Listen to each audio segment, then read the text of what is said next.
Hello મિત્રો, તો કેમ છો? તો સ્વાગત છે તમારું મારા નવા વ્લોગમાં. અને મારે જવાનું હતું મારા સસરાની ઘેરે. તો રસ્તામાં ભાઈની વાડી આડી આવી ગઈ, તો હું આવી ગઈ એમની વાઈવે. તો એ કરે છે ઓર્ગેનિકનું. અને જો ખેતરમાં એને કેટલી બધી ધૂળ ભરાવી છે, અને જો ઝાડવું કેવું મસ્ત કોરાઈ, તો એ ઓર્ગેનિકનું કરે છે. અને રીંગણી ને ભીંડા ને સોરી ને ગુવાર ને વાવ્યા છે, તો તમે જોઈ શકો છો.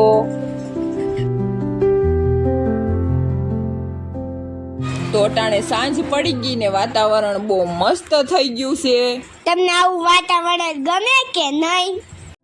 તો ઝાડવા કેવા મસ્ત ના લીલા લીલા થઈ ગયા છે.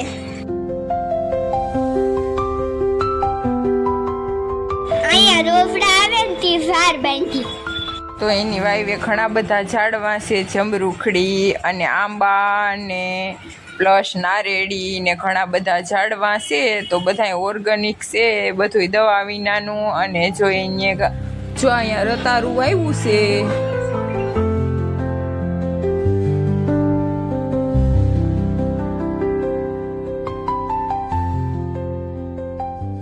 અને એની વાડી છે રસ્તાની કાંઠે. અને હું અહીંયા બહુ જ કામ કરતી, અને મને વાડીએ તો બહુ જ મજા આવે. તમને મજા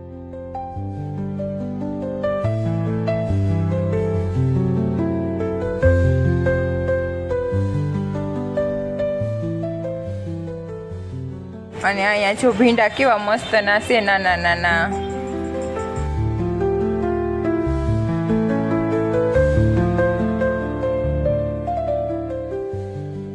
તો હવે મારે જવાનું છે મારા સસરાની ઘરે. તો મારી વાટ જોઈશે. તો ચલો આપણે ભાગીએ.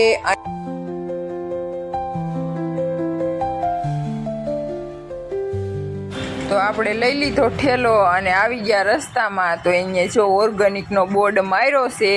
તો કોઈને લેવાનું હોય તો આમાંથી ઓર્ડર કરી દેજો. અમને તો ઓર્ગેનિકનું તેલ ભાવે. તમને ભાવે કે નહીં? દવા વિનાનું હોય ને તમે જરૂર ઓર્ડર કરશો.